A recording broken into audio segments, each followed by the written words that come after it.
Okay, we start. Yes, Mr.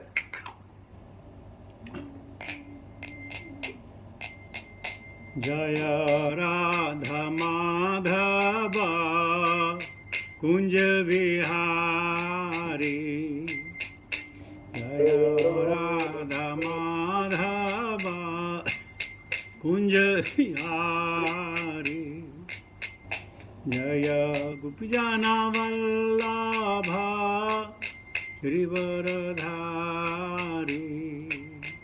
जय गोपीजन वल्लभ गिरिवरधारी, यशोदनंदन व्रज जनरंजन, यशोदनंदन व्रज जनरंजन, यमुना तेरा वनचारी, यमुना तेरा वनचारी, जय राधा माधव कुंज विहारी, जय गोपीजन वल्लभ गिरिवरधारी, यशोदनंदन व्रज जनरंजन, यमुना तेरा वनचारी, जय राधा माधव कुंज विहारी, जय श्री कृष्ण चैतन्य प्रभो नित्यानंद, श्री अद्वैता गदाधर श्रीवासादि गौर भक्तवृंद,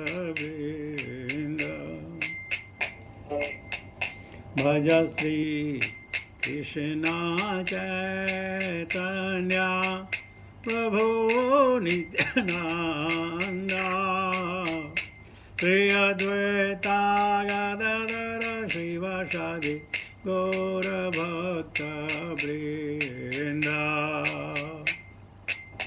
हरे कृष्णा कृष्णा कृष्णा हरे हरे, हरे राम राम राम हरे हरे, हरे कृष्णा कृष्णा कृष्णा हरे हरे, हरे राम राम राम हरे हरे, हरे कृष्णा कृष्णा कृष्णा हरे हरे, हरे राम राम राम हरे हरे, हरे कृष्णा कृष्णा कृष्णा हरे हरे, हरे राम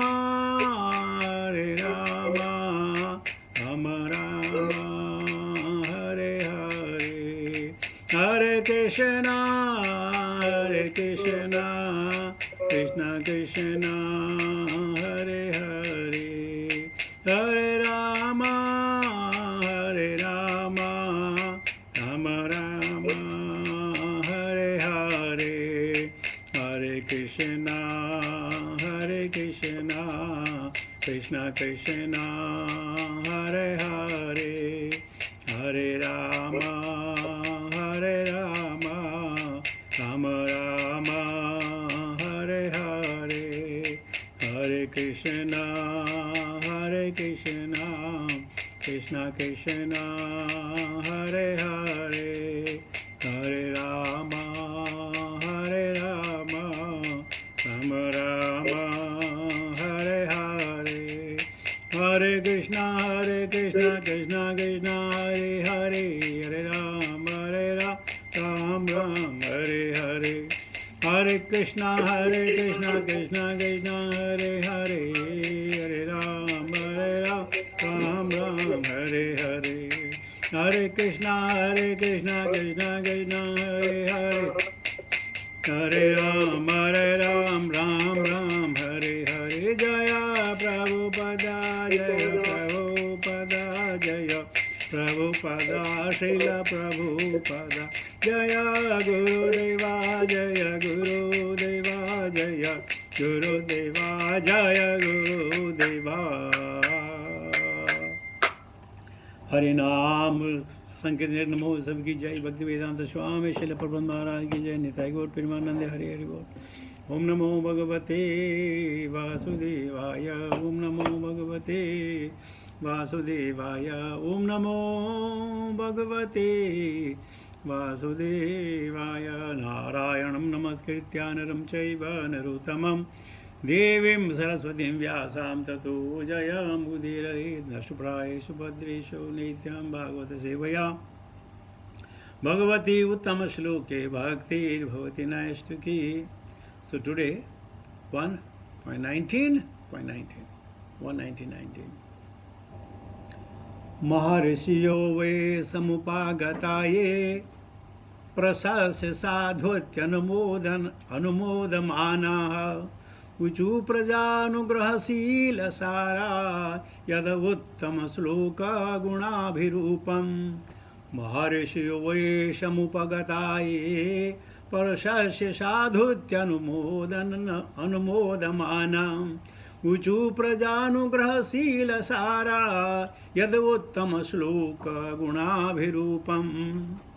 महर्षियो वै समुपागता ये परशस्य साधुत्यनुमोदमानाम् ऊचु प्रजानुग्रहशीलसारा यदुत्तमश्लोकगुणाभिरूपम्। वर्ड मीनिंग, महर्षयः महर्षिगण, वे सचमुच, समुपागता वहाँ एकत्र, ये जो, प्रशस्य प्रशंसा करके, साधु बहुत अच्छा, इति इस प्रकार, अनुमोदमाना अनुमोदित करते हुए, ऊचु कहा, प्रजा अनुग्रह जीवों का कल्याण करने, शील सारा गुणात्मक रूप से शक्तिमान, यथा क्योंकि उत्तम श्लोक चुने हुए श्लोकों से प्रशंसित, गुण अभिरूपम दैवी गुणों के सामान सुंदर।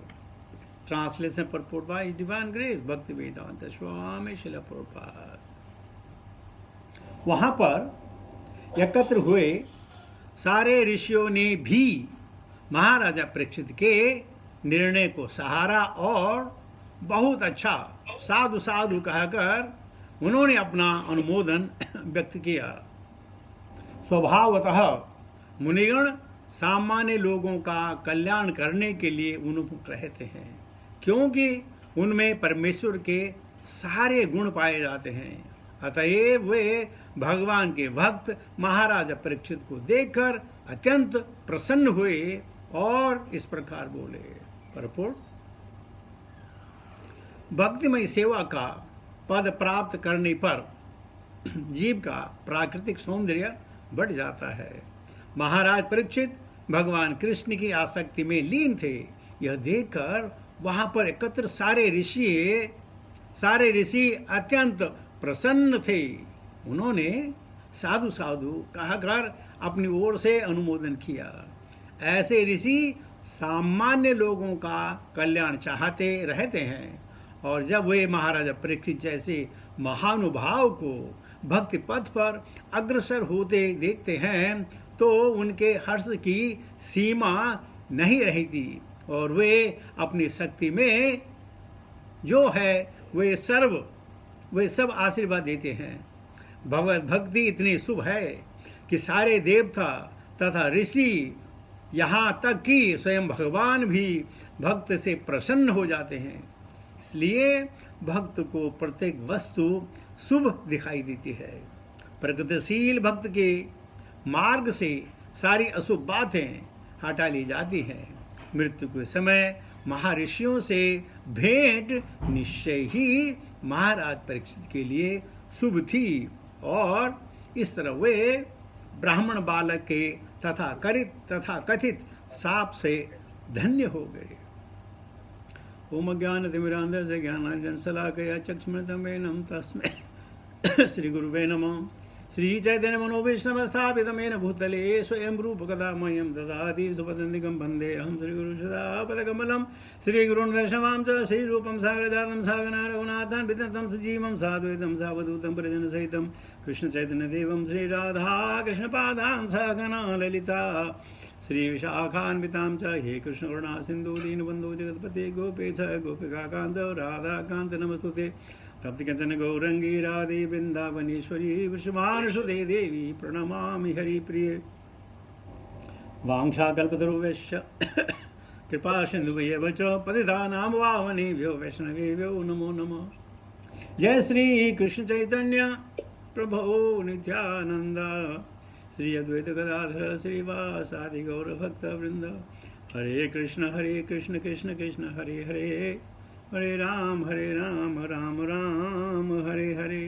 नमो विष्णुपादाय कृष्णविष्टाय भूतले श्रीमते जय पताका स्वामिनिति नामिने। नमः आचार्यपादाय निताय कृपा प्रदायिने गौरघरा दामदाय नगरग्रामतारिणे। नमो विष्णुपादाय कृष्णविष्टाय भूतले श्रीमते भक्तिवेदांत स्वामिनिति नामिने। जय श्रील प्रभुपाद। प्रभुपाद की कृपा से, गुरुजनों के आशीर्वाद से और आप लोगों के सौजन्य से नित्यम श्रीमद् भागवतम कथा का आयोजन चल रहा है। आज महर्षियो वै समामुगताये परशस्य साधुत्यनुमोदमाना ऊचु प्रजानुग्रहशील सार यद उत्तम श्लोक गुणाभिरूपम। तो गंगा नदी के तट पर जहाँ महाराज परीक्षित अनशन के लिए बैठे, मरणासन के लिए बैठे, वहाँ पर एकत्र साधुओं ने एक स्वर में, एक मत में, दो चीज़ें होती हैं, एक होता है बहुमत, एक होता है एक मत। बहुमत यानी कुछ एग्री में कर सकते हैं, कुछ डिसएग्री में कर सकते हैं। एक मत का मतलब है कि सबका एक ही मत कि जो हो रहा है वो सही हो रहा है। उन्होंने कहा साधु साधु, वेरी ऑस्पेशियस, वेरी ऑस्पेशियस। सबने उनका अनुमोदन किया, उनके वक्तव्य का अनुमोदन किया कि वाह, जो आपने प्रतिज्ञा ली है, जो आपने प्रण लिया है, जो आपने ठान ली है, वो अवश्य अवस्मरणीय तो है ही, लेकिन अनुमोदन के काबिल है। क्यों? मुनिगण जो हैं उनके अंदर भी भगवान के कुछ न कुछ गुण होते हैं। एक अच्छी कहानी है, वृक्ष कबहु न फल बखे, नदी न संचय नीर, परमारथ के कारण साधु धर्यो शरीर। वृक्ष कबहु न फल बखे, वृक्ष अपने फलों को कभी नहीं खाते हैं, कभी नहीं खाते हैं। नदी न संचय नीर, और नदी अपने पीने के लिए अपने पानी को संजोते नहीं है। ठीक इसी प्रकार परमारथ के कारण साधु धर्यो शरीर। जो साधु ये पैदा होते हैं, ये अपने कर्मों के द्वारा, अपने कर्म की विधि के लिए नहीं, लोगों के हित के लिए पैदा होते हैं, ताकि सामान्य जनमानुष को भगवान की भक्ति की ओर अग्रसर किया जाए। तो ये सारे के सारे जितने भी क्या गुण होते हैं, प्रभुपाद ने उसमें क्या लिखा है कि भक्ति में जो है उसके अंदर तेज हो जाता है। अब कोई कह सकता है ऐसा ही लिखा हुआ, यार ये कहाँ होता है भक्ति में तेज होता है, कैसे लिखा हुआ? कोई जरा उदाहरण दो। आप उदाहरण देते हैं प्रहलाद का, उदाहरण देते हैं आप ध्रुव का, उदाहरण देते हैं, ये तो बहुत पुरानी बातें। आज का उदाहरण दीजिए। तो सुन लिया आज का उदाहरण। जब प्रभुपाद जी बाउरी में रहते थे, तो जो कमरे में रहते थे उसके जो नीचे थे ना, वो जो ड्रंक कार्ड जो यूरिनेट करते हुए वैसे लेटे रहते थे, बिल्कुल मदहोश। लेकिन वो जब प्रभुपाद को आते ही देखते ना, सब बोलते हैं, hey get up, the sadhu is coming, sadhu is coming, and they will give him the place to walk. क्यों? क्या था प्रभुपाद का? कोई जानते थे उसको? नहीं। उनका जो औरो था, जो उनका तेज था, देखते बोलते अरे भाई ये कोई साधु आ रहा है, इसको हटो हटो। और एक दिन नहीं 2 दिन नहीं, हर रोज बोलते थे उनको रास्ता दो। और प्रभुपाद जी बिना किसी इच्छा के आरा से चल जाते थे और उन पे जो है बड़ी दया करते थे। और उनमें से बहुत सारे लोग जो भक्त बन पड़े, ये होती है साधु। हाँ? तो वृक्ष कभौ न फल बखे, नदी न संचय नीर, परमारथ के कारणे साधु धर्य शरीर। तो साधु लोग जो उनका शरीर है ये कर्म बंधन नहीं है। जैसे आप हमारे गुरु महाराज देख लीजिए, बहुत सारे गुरु महाराज देख लीजिए, ये कर्म बंधन से पैदा नहीं हुए हैं। ये ऐसी बात नहीं थी। ये दूसरों के उद्धार के लिए, इनके द्वारा हजारों लाखों लोगों को उद्धार होता है, इसे शरीर धारण किया। क्योंकि शरीर धारण नहीं करते तो लोग कैसे जान पाते, कैसे सुन पाते, कैसे उनसे अपने प्रश्न कर पाते, कैसी जिज्ञासा को समाप्त कर पाते, कैसे अपने जो क्लेश है उनको मिटा पाते। साधु धर्य शरीर। तो प्रभुपाद जी कहते हैं ये सामान्यतः ये ऋषि जो है समाज कल्याण के लिए करते हैं। तो बहुत सारे लोग कहते हैं अरे पुराना में पुरानी कथाएं, भाई आज की बात करो, बात पुरानी कथाएं, ऐसा हुआ वैसा हुआ। हम कहते हैं आज भी ये लोग हैं, आज भी चीजें हैं। प्रभुपाद जी ने मेरे संस्मरण में लिखा, जब वो सिर्फ 6-7 साल के थे, शायद 1911 की बात है सर, तो बोलो वो कहीं अपने दोस्तों के साथ खेलने चले गए, तब तक वहाँ हिंदू मुसलमान का उनके मोहल्ले में झगड़ा हो गया। बोले हमारा घर सबसे बड़ा था, बाकी चारों तरफ जो थे मुस्लिम लोग थे, और वहाँ झगड़ा हो गया। झगड़ा हो गया तो बोलो मैं तो बच्चा था, मैं झगड़ा देखने गई, देखो कैसे झगड़ा कैसे होता है।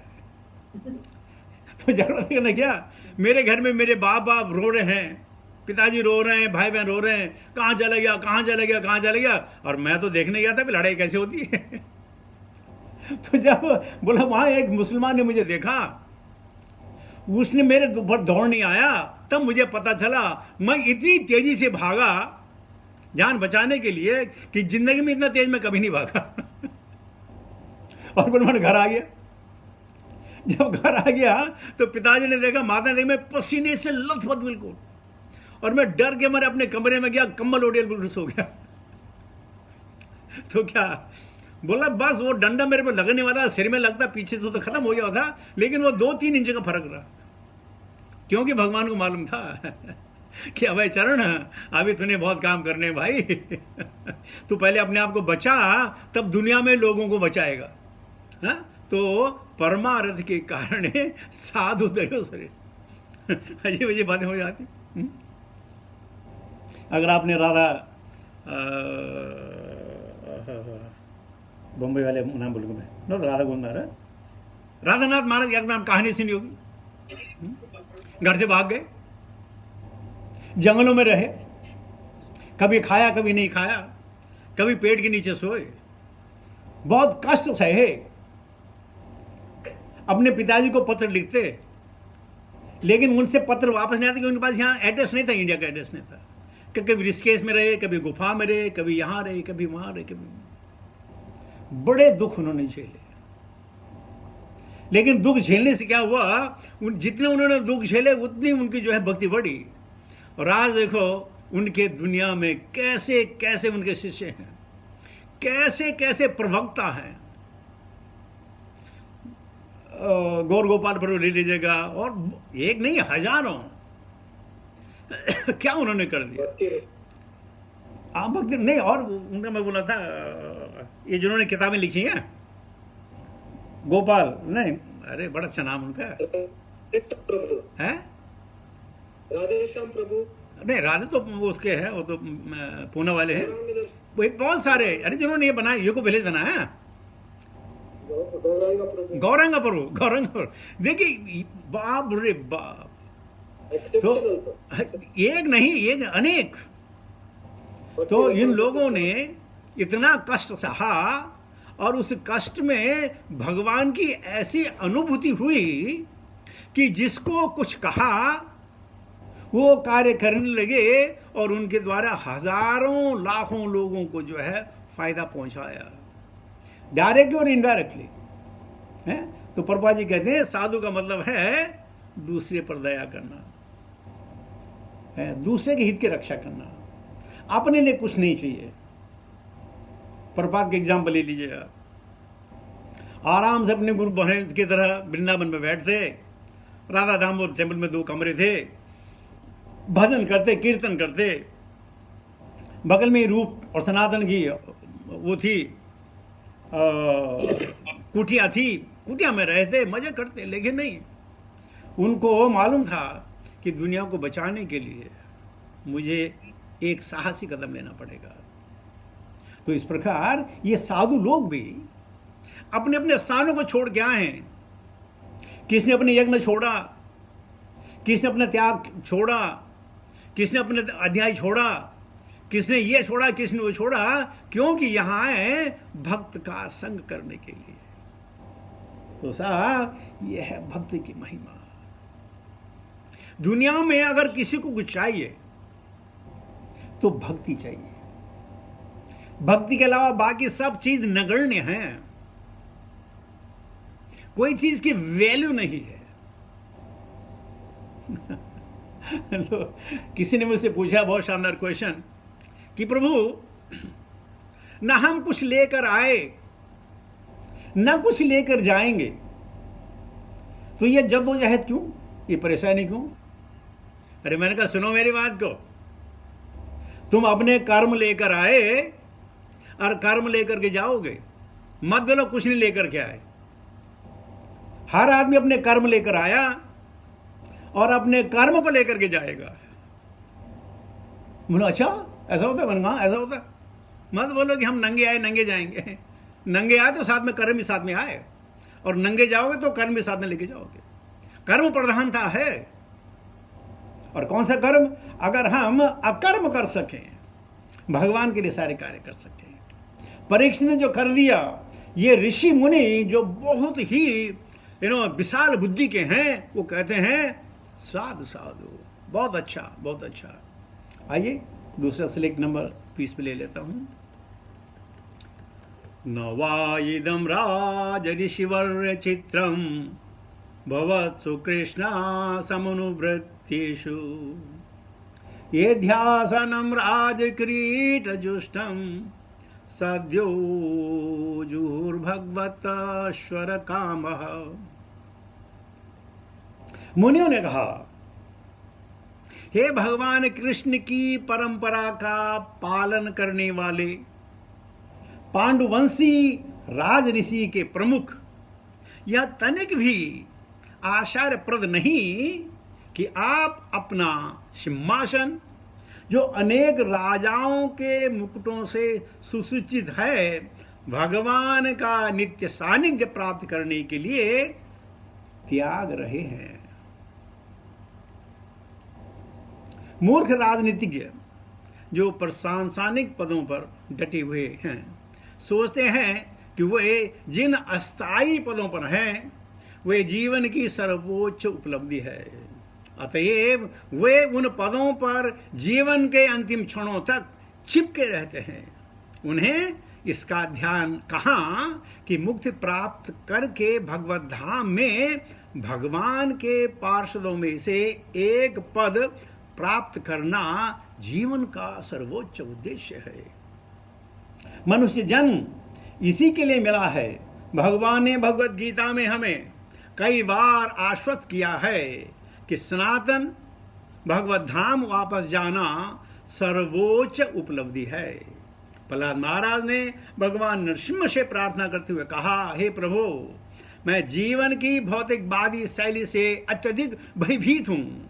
मैं आपके इस भवावने नरसिंह रूप से तनिक भी भयभीत नहीं हूँ। यह भौतिकवादी जीवन शैली चक्की के पाठ के समान है, जिसके द्वारा हम कुचले जा रहे हैं।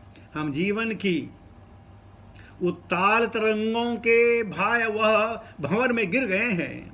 अतएव भगवान, मैं आपके चरण कमलों में प्रार्थना करता हूं कि अब मुझे सेवक के रूप में अपने नित्य धाम में वापस बुला लें। वहीं यही इस भौतिकवादी जीवन शैली की सर्वोच्च मुक्ति है। मुझे इस भौतिकवादी जीवन का अत्यंत कटु अनुभव है। मैंने अपने कर्मों के वशीभूत होकर जिस प्रकार योनि में जन्म लिया है, मुझे दो बातों का पीड़ादायक अनुभव हुआ है, अपने प्रिय से बिछोह तथा अवांछित से भेंट। इसके प्रतिकार के लिए मैंने जो उपचार अपनाए ये खुद रोग से अधिक भयावह निकले। अतः मैं जन्म जन्मांतर एक स्थान से दूसरे स्थान में फिरता रहा और मैं आपसे प्रार्थना करता हूँ कि आप मुझे अपने चरण कमलों में शरण दें। पांडव राजा, जो संसार के अनेक संतों से बढ़कर हैं, जीवन की भौतिकतावादी शैली के कटु परिणामों से अवगत थी। वे कभी उस राज सिंहासन की चकाचौंध से मोहित न थे जिस पर वे बैठे। वे सदैव भगवान का सानिध्य प्राप्त करने हेतु उनके द्वारा पुकारे जाने के लिए उत्सुक रहते थे। महाराज परीक्षित महाराज युधिष्ठिर के सुयोग्य पौत्र थे। महाराज युधिष्ठिर ने अपने पौत्र के लिए सिंहासन छोड़ दिया और इसी प्रकार महाराज युधिष्ठिर ने के पौत्र महाराजा परीक्षित ने भी अपने पुत्र जन्मेजय के लिए सिंहासन छोड़ दिया।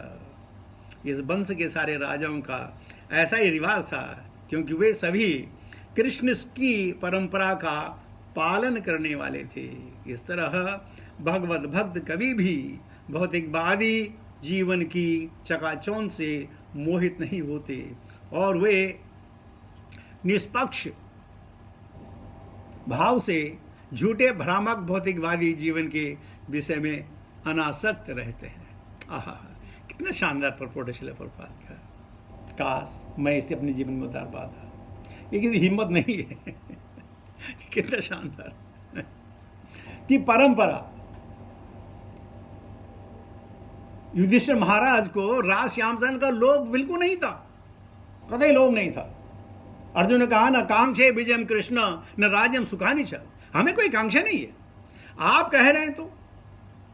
और जब उनको सिंहासन मिला, उसका हमने देखा, जब युधिष्ठिर महाराज को पता चला कि कृष्ण सुधामो भगते, उन्होंने कहा हम ही चलो। जब भगवान की सेवा डायरेक्ट नहीं हो सकती है, उनके वचनों का अनुमोदन नहीं हो सकता है, उनके वचनों का पालन नहीं हो सकता, हम देखिए क्या करेंगे।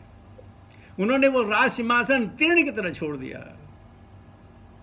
और कहते हैं प्रभुपाद, परीक्षित महाराज ने भी ऐसे ही किया। रत्न जड़ित सिंहासन जो हो, हमको कहीं माउंट ब्लॉ का पेन मिल जाए ना अगर कोई मांगे पेन देना, हम पेन नहीं देंगे लिखने के लिए। बोलो ये माउंट ब्लॉ है बाबू, ये 2000 का पेन है, मैं कैसे दूं आपको? आप नहीं देंगे लिखने के लिए, कभी नहीं। बोले मेरे पास नहीं है तो इतनी हमारी आसक्ति है, कभी नहीं देंगे। तो ये आश्चर्यपद नहीं है कि आपने अपना सिंहासन जो अनेक राजाओं के मूड से सुधे थे उसको त्याग दिया। कुछ दिन पहले मैं कह रहा था ये देकर जाओ, ये छोड़ करके जाओ। साथ कुछ नहीं लेके जाएंगे आप, साथ लेके जाएंगे अपने कर्मों के साथ आए थे, कर्मों के साथ जाएंगे।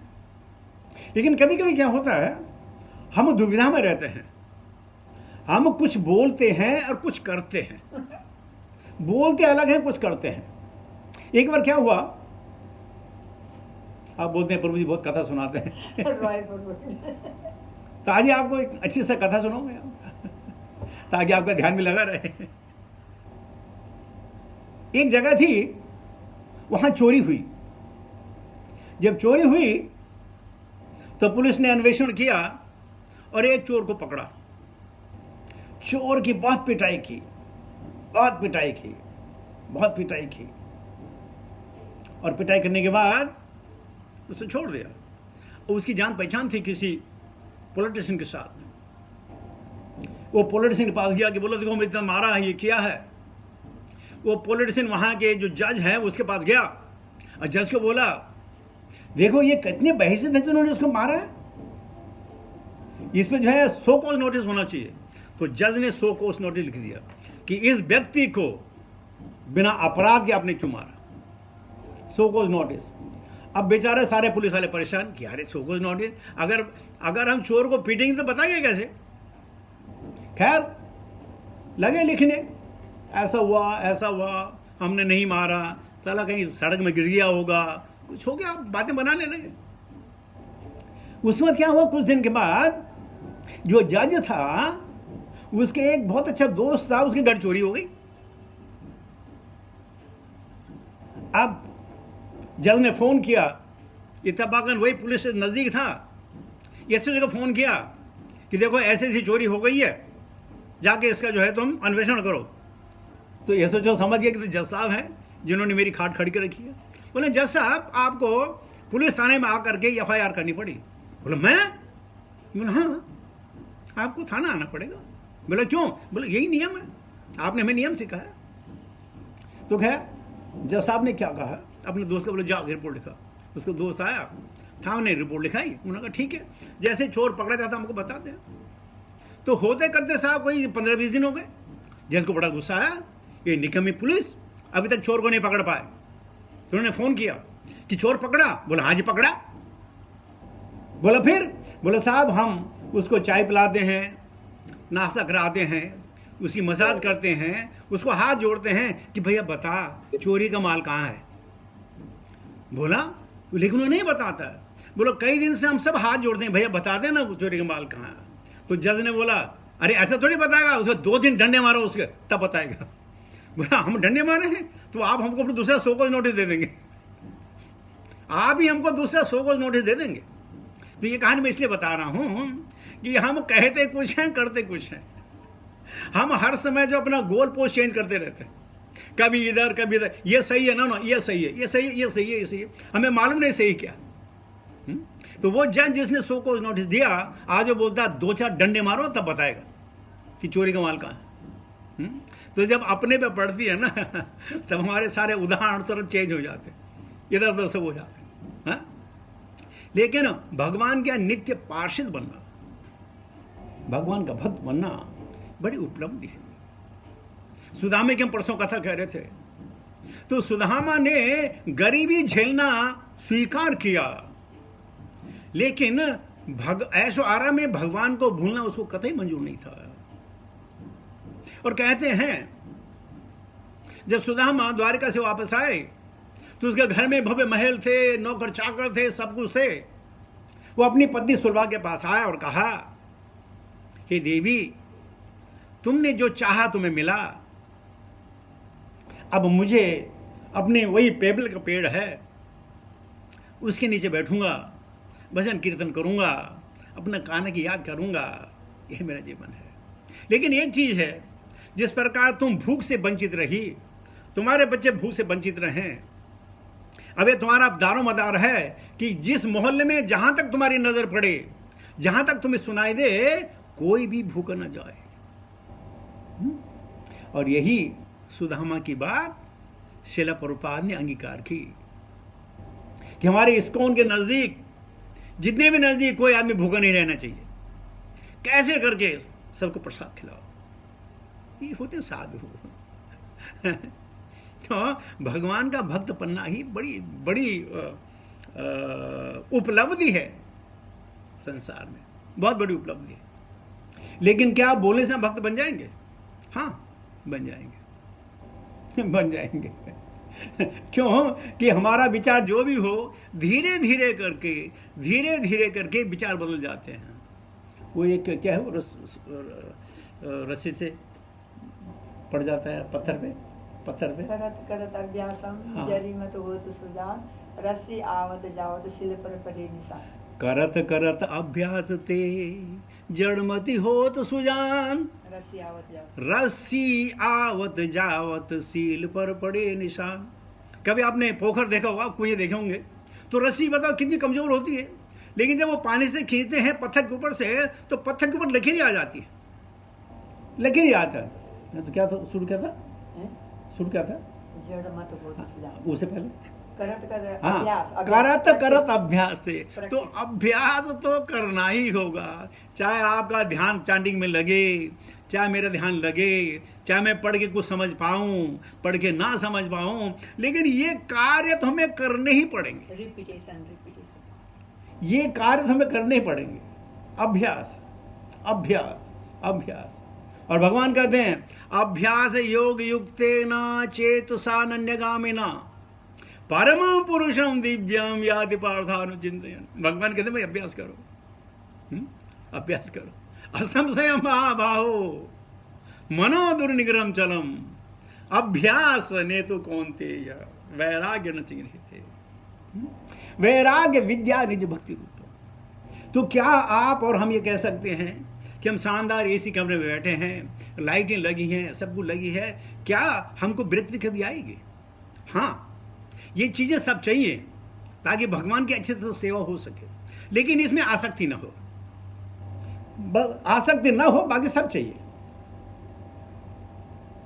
अगर आपके पास जो है 10-15 सूट हों तो सुबह यही परेशानी होती है कि कौन सा सूट पहने, कल कौन पहना था, उस पार्टी में कौन पहना था, तो बड़ी दिक्कत हो जाती है।